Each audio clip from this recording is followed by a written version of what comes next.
Hi, it's Steve. Today we'd like to show you how to change the timer dial on your washer. It's really easy to repair. Let me show you how we do it. Now before we begin this repair, the first thing we'll need to do is to disconnect power to the washer. So you either locate the electrical panel, turn off the appropriate breaker, or remove the appropriate fuse, or pull the washer far enough forward that you can unplug it. Now our next step will be to actually pull that washer ahead just slightly so that we can tilt the console back out of the way. Now with the washer slightly forward and the power disconnected, on this style we'll need to remove the end caps to release the control panel from the main top. So to remove those end caps, you need a stiff putty knife. We're just going to go in the back at the top here, just pry up slightly. We'll disengage some plastic tabs, tilt it forward, and disconnect it from the sides and the bottom. We'll do the same on the opposite side. Just fit the putty knife in this area, gently pry up on that until it's released, and then carefully lift it away from the front. Now with the end caps removed, our next step will be to remove two retaining screws that go down through the bottom of that console. They're on about a 45-degree angle.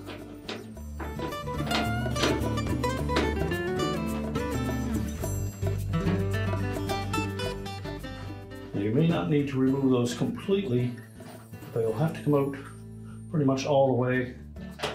And then we'll pull the console just slightly forward.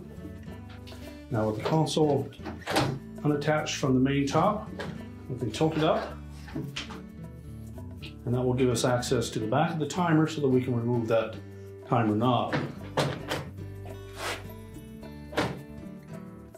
The timer knob won't pull off until we release the shaft. It goes down through the center of that. So push the knob all the way in, then taking a small flat blade screwdriver, we're just going to catch the edge of that D-shaped shaft and pull that back about 1/4 inch. Just pull that shaft back about 1/4 to 3/8 inch. At that point we can pull the timer knob off, remove the old dial, and we're ready to install the new one. Now when installing the new timer dial, we want to make sure that we line up the keyway that is on the back side of that, or on the inner surface of that timer dial, with a respective slot on the side of that hub on the timer itself.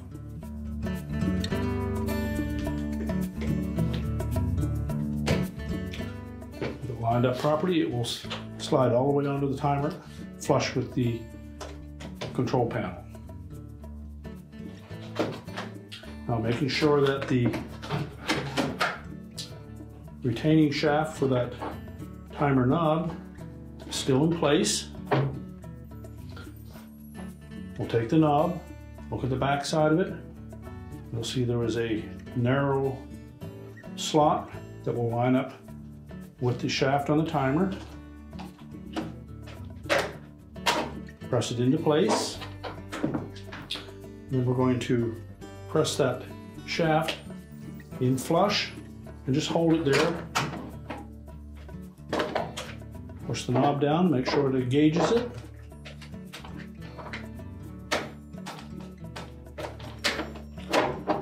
At that point you should be able to pull the knob and it should stay on that shaft.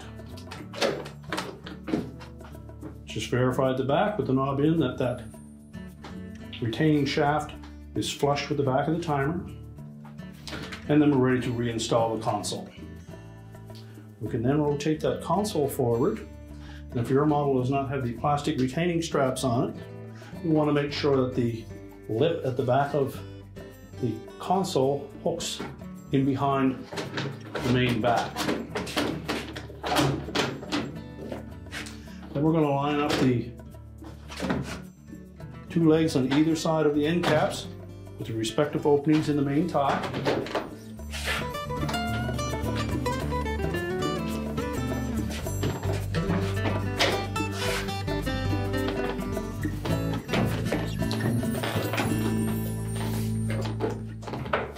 Make sure it's flush, push it back till they lock in place, and then we'll secure it with the 2 retaining screws.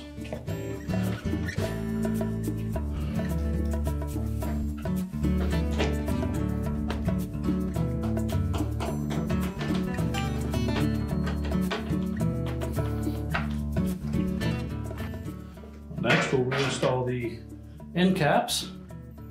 We'll begin by hooking the 1 tab on the bottom into that slot just in front of the screw. Make sure that's pressed firmly and flush up against the control panel. Line up the 2 tabs on the side, and then just rotate that towards the back and snap it in place. Same on the opposite side. Line up the bottom first, 2 side ones, and snap it in place. We can now push the washer back into position, reconnect the power, and your repair is complete.